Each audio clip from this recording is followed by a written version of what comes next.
Selamat pagi dan shalom. Salam sukacita untuk kita semua. Kembali kita bertemu dalam Renungan Harian Toraya, edisi Kamis 22 September 2022. Sebelum kita membaca dan merenungkan sebagian kecil dari firman Tuhan pada pagi hari ini, mari kita satu dalam doa. Kita berdoa. Tuhan, Allah Bapa kami kekal dalam kerajaan sorga, Bapa pemilik kehidupan kami bersyukur Tuhan untuk hari-hari yang Engkau selalu nyatakan dalam kehidupan kami. Kasih-Mu selalu kami rasakan, dan penyertaan-Mu pun selalu kami rasakan dalam kehidupan kami. Tuhan, pagi yang indah ini Tuhan, kami akan membaca dan merenungkan kebenaran firman-Mu. Tuhan, mampukan kami dengan kuasa Roh Kudus-Mu, agar kami boleh memahami firman-Mu ini dengan baik. Biarlah Tuhan, nama-Mu dipuji dan dimuliakan. Terima kasih ya Bapa. Ini doa kami. Di dalam nama Tuhan Yesus, kami sudah berdoa. Amin. Pembacaan kita pada pagi hari ini terdapat dalam Mazmur 146 ayat 1-10. Firman Tuhan berbunyi demikian. Hanya Allah satu-satunya penolong. Haleluya, pujilah Tuhan, hai jiwaku. Aku hendak memuliakan Tuhan selama aku hidup, dan bermazmur bagi Allahku selagi aku ada. Janganlah percaya kepada para bangsawan, kepada anak manusia yang tidak dapat memberikan keselamatan.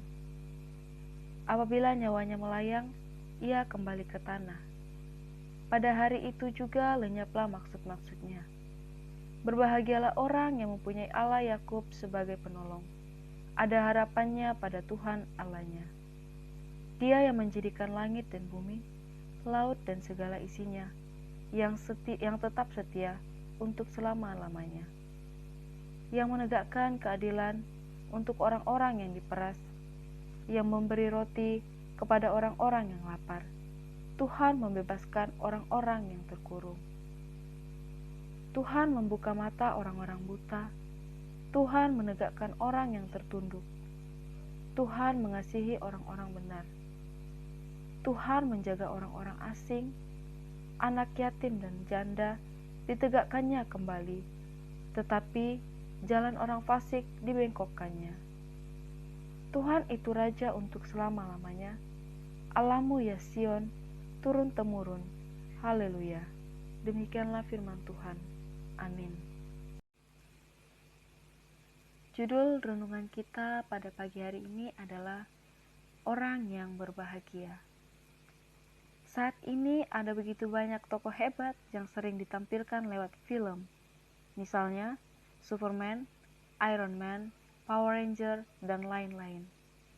Tokoh hebat dalam film-film tersebut dikagumi karena memiliki kekuatan luar biasa. Mereka selalu bisa menyelesaikan segala macam persoalan dan memberikan pertolongan kepada manusia. Namun, mereka pun kadang mengalami kekalahan. Bahkan seperti Iron Man yang sangat kuat, ia bisa mati. Maka benarlah ungkapan, tak ada manusia yang sempurna. Seberapapun kuat, kaya, atau berkuasanya dia, pasti memiliki kelemahan. Pemazmur memulai dengan sebuah sikap menyatakan kemauannya untuk memuji dan bersandar kepada Allah di sepanjang kehidupannya. Sekaligus memperingatkan untuk tidak bersandar kepada bangsawan, kepada yang memiliki kekuatan yang tampak oleh mata. Semua itu hanyalah sementara, tidak menjamin keselamatan. Dalam ayat 3-4. Karena itu pula, pemazmur mengajak kita orang untuk mempercayakan seluruh harapannya kepada Allah. Pemazmur juga menegaskan betapa bahagianya mereka yang memiliki Allah Yakub sebagai penolongnya, yang hanya berharap kepadanya, pemilik dan pencipta segala yang ada. yang setia kepada orang-orang benar, lemah dan tertindas. Pergumulan kehidupan terkadang memaksa manusia untuk mencari pertolongan tanpa melibatkan Tuhan, mencari jalan keluar dari pergumulan dengan mengandalkan kekuatan yang terlihat. Namun, mereka yang mengandalkan Tuhan sebagai satu-satunya sumber pertolongan disebut oleh pemazmur sebagai orang-orang yang berbahagia. Amin.